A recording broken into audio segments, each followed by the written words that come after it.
The night had unfurled its cloak when Marisol arrived at the edge of the woods. The moon was a sickly amber orb, diffused through a haze that blurred the silhouettes of bare, twisted branches reaching skyward. A chill stung her fingertips as she tucked her coat tighter, even though the autumn air wasn't yet biting. She had come because of the rumors, whispered stories of children lost wandering among those trees, of hums heard as the wind passed through, tones too precise for nature's flute. Now, with each step on the leaf-strewn path, a gnawing unease settled in her chest. The narrow trail spiraled forward, narrowing until it felt as though the forest itself were inhaling, drawing her deeper.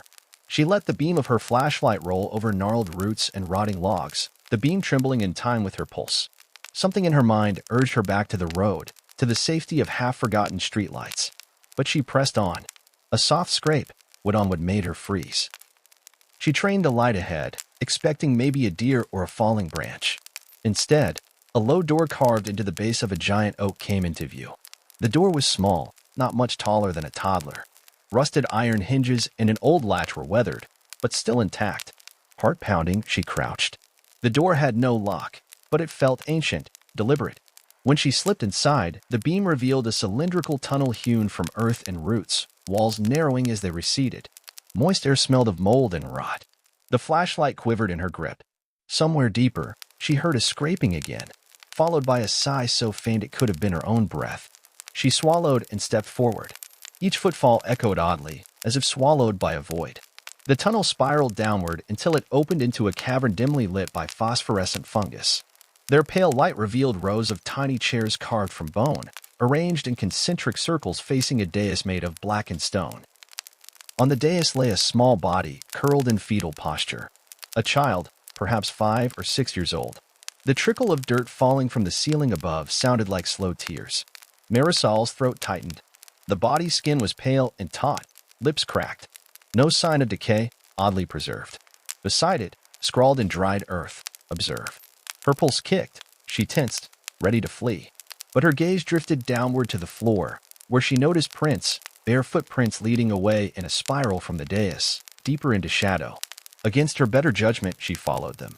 The path slopes and turns. The fungus receded until only the flashlight pierced the darkness. The air seemed to vibrate with a distant lullaby, innocent and childlike. She strode faster. The lullaby paused abruptly, and the footprints stopped before a black wooden door, carved with more bone-thin chairs and a tiny figure seated at the center. The door opened before her hand reached the latch. A dark-haired girl stood in the frame, face expressionless, clad in a faded dress, eyes empty. For a heartbeat, neither moved, Marisol's breath loud in the hush. Then the girl tilted her head. "Did you see her?" the child asked in a voice both echoing and young. Marisol swallowed. "Yes," she whispered. The girl stepped aside, revealing a massive room beyond, lit by countless candles that burned upward in midair. In the center, dozens of children sat in those bone-carved chairs, unmoving, eyes fixed on an enormous mirror that spanned the far wall. Marisol swallowed.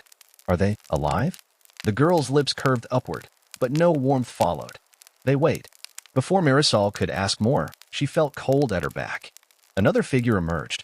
A woman, tall, pale as bone, gaunt, dark voids where eyes should be. She wore a tattered gown that fell around her like dying mist. She looked at Marisol with what could have been pity or hunger. "Come," she said, voice echoing like shifting gravel. "They want to see you." She gestured at the mirror. Marisol knelt slowly before it. All light reflected back calm, until the glass shimmered. A child's face passed across the glass, mouth stitched closed, eyes weeping black tears. Marisol gasped and scrambled back. The woman raised a slender hand, and the children in the chairs shuddered as one, heads turning toward her. In the mirror, the stitched girl smiled. The glass cracked softly. Warm breath scraped behind Marisol, and without turning she heard the whisper, sharp as a knife, "Stay with us." She turned to run, but the door behind her was gone. Not closed. Gone. The tunnel she'd come through had melted into a wall of smooth stone. Her hands slammed against it, nails scraping, breath catching in her throat. "No exits," the tall woman said behind her. "Only forward." The children in the bone chairs did not blink. The stitched girl in the mirror reached up, fingers pressed to the inside of the glass. A long crack formed under her palm. "You called to her," the dark-haired girl whispered. "You came for her." Marisol backed away from the mirror. "I don't even know her." "But she knows you," the woman murmured. She knows all who walk near the gate. Marisol's chest heaved. The air tasted metallic now, like blood. I want to leave. You did leave, once, the girl said, stepping closer. But you forgot. The candles dimmed. Each child blinked once in unison, then exhaled a soft breath, and in that whisper she heard her name. Marisol. Her name didn't belong here. Hearing it in that place, spoken by those hollow voices, was like being flayed from the inside. She staggered and felt the stone floor pulse beneath her feet. She watched you, the tall woman said. When you were 3, you wandered into the woods while your mother wept in the kitchen. She opened the door for you, but you were pulled back, too soon. The mirror crackled again. The stitched girl mouthed something. Marisol leaned closer. The girl mouthed, she's behind you. Marisol spun around. No one.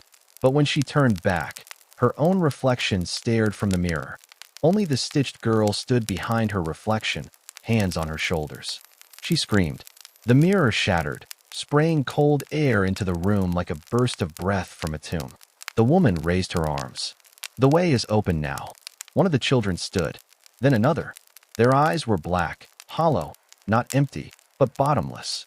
They began to walk toward her, surrounding her in a circle. You will remember, the woman said. We all do. Marisol felt her mind slipping. The faces around her were wrong. Some were children, but others had faces with no mouths, some with too many eyes. One had no face at all, just a hole where skin should be. Then came the chanting. Soft. A hum, like the lullaby from before, but darker. Beneath the hum was a language she didn't know, but her bones did. Her body trembled with recognition.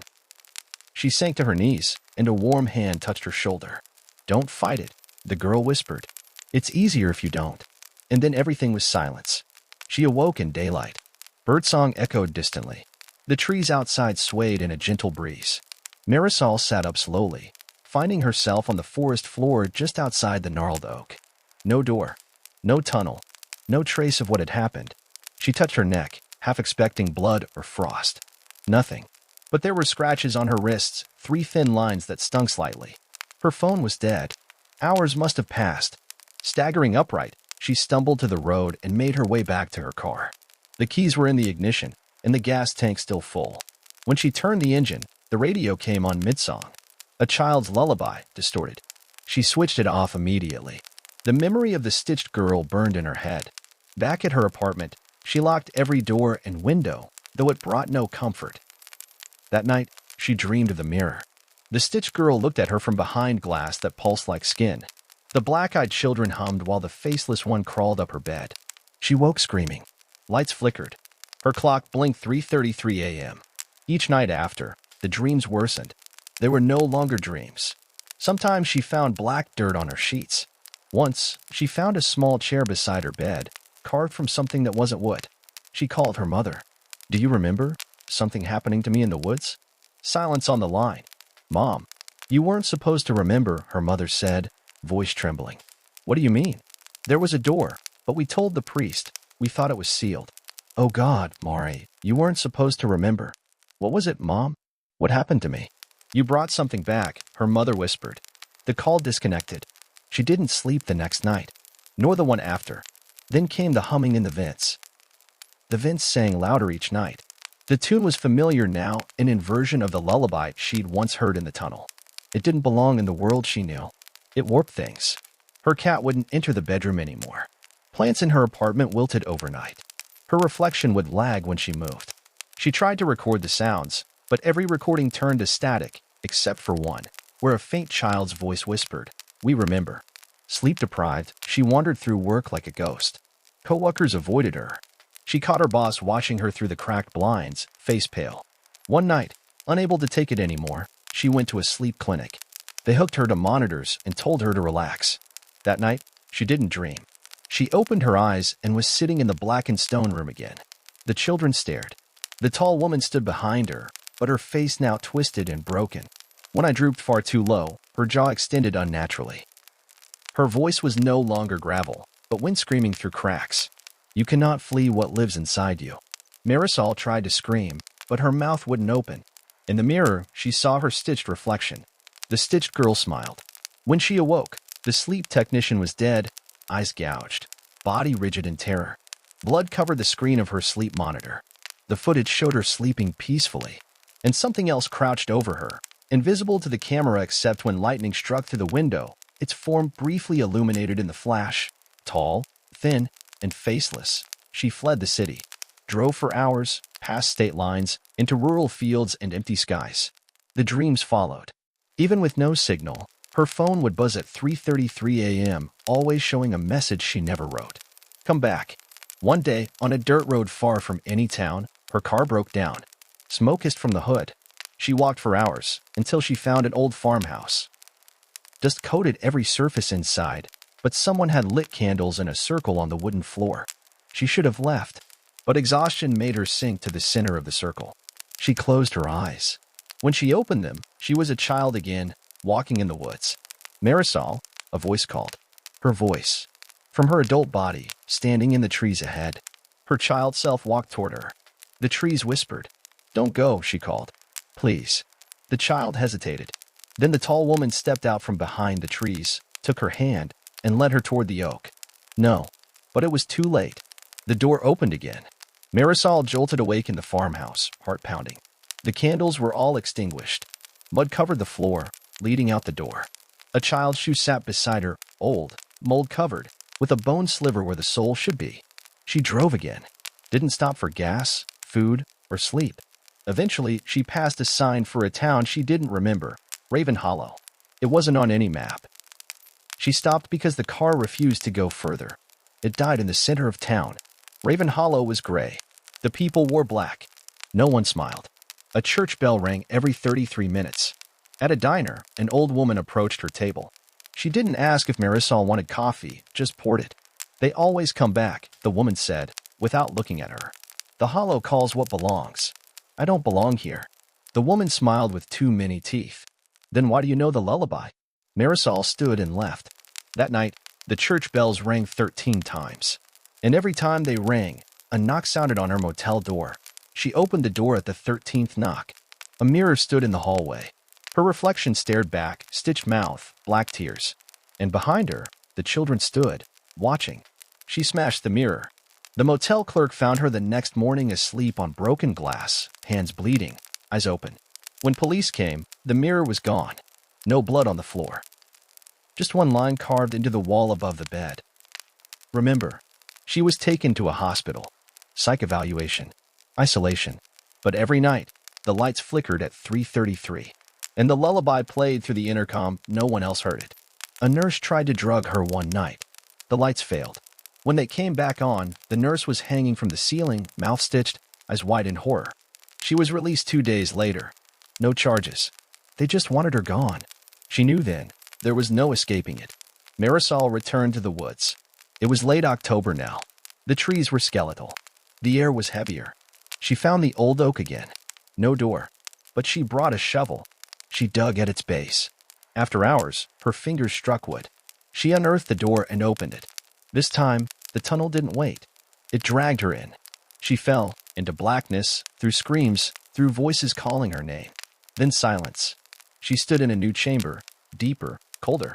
Walls covered in children's drawings. Crude images of her, of the stitched girl, of the tall woman.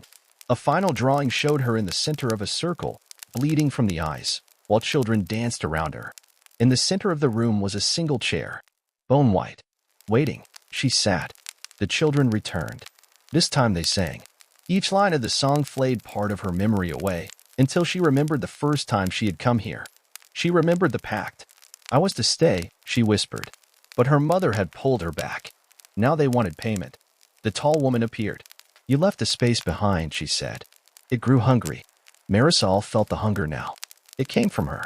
It devoured her thoughts, fed on her pain. You will be the new gate, the woman said. Each generation must have one. The children touched her.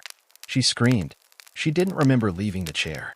When she came to, she stood alone in a vast hallway that pulsed like a vein beneath the earth. The walls were slick and red, whispering as if made from layers of living flesh. The lullaby drifted along the corridor like fog. She walked. She didn't want to, but her feet moved anyway, as though her bones knew the path better than her mind. The walls grew teeth. Not metaphorically. Great, jagged rows emerged along the corridor edges, clenching and unclenching in rhythm with her breath. One snapped shut just behind her as she passed, crunching through the air like a trap. At the end of the hall, she found the door. It wasn't like the others. This one stood tall, carved from mirror fragments, twisted bone, and symbols that made her eyes bleed. Her nose dripped crimson as she stared. The door pulsed with a heartbeat, slow and steady. It opened. She didn't push it. It inhaled her. Inside was a theater. Rows of bone chairs stretched out under a sky filled with flickering stars, but the stars blinked with eyes. In the center, a stage of rotted wood, slick with blood. A puppet show was underway. The puppets had her face, her body. They danced through the story of her life, birth, youth, the first encounter with the tunnel, and ended with her seated in the chair as the children devoured her mind. She wanted to scream, but her mouth had no voice. Then the stitched girl walked onto the stage and turned to her. "She forgot again," the girl said, and the puppets fell limp. The audience of children turned their heads toward Marisol and spoke as one. "Begin again." She ran, downstairs that bent sideways, through tunnels that breathed, past doors that howled when she passed. She didn't know where she was going, only that behind her, something moved, something vast. She could hear it dragging itself, its body cracking with wet bones, its breathing ragged and low. The smell of rot thickened. She came to a cathedral, buried underground. The stained glass above depicted scenes from lives she never lived. Burning mothers, weeping gods, children drowning in silver water. She approached the altar. A mirror stood there, but it wasn't a mirror anymore. It was a window. On the other side, the real world. She saw her apartment, dimly lit. Her mother stood by the window, sobbing. And on the floor, Marisol's body. Pale, cold, lifeless. She screamed and pounded against the glass. Then a whisper in her ear. "That life is closed now." The tall woman stood behind her, arms stretched wide, and hundreds of black threads extended from her fingertips, worming into the mirror, pulling memories out of it like thread from cloth. "You must become what you fled," she said. "We are hollow, because you are whole." Marisol turned. "Why me?" "You left the door open when you were a child." And the door remembers. Then the mirror shattered. Her old life rained down as glittering shards. One lodged in her chest. She bled memory. As the shard dissolved in her, she began to see others like her. Walking the corridors of the underworld, some cried out for lost families. Some wore masks of bone. One child dragged a sack filled with her own teeth. Each whispered when they passed, "She's almost ready." Marisol climbed a staircase of vertebrae and opened a door to a classroom. Bone desks. Children scribbled furiously. The teacher turned around. It was her. Not a mirror version, not a stitched one. Just her. Older. Eyes dark, mouth tight, face gaunt. "You'll be me soon," the other Marisol said. "It doesn't hurt forever." The children raised their hands in unison. "Show us the gate," they said. The other Marisol pointed. A gate appeared. Twisting iron. Screaming runes. Behind it, Earth. Her apartment. Her city. The children began to chant. "Bring them through." "I won't," she said. "You already are," the other Marisol whispered. One by one, she saw flashes, co-workers dreaming of tunnels, a neighbor sketching bone chairs, a child whistling the lullaby while sleepwalking. The hollow was spreading. From her,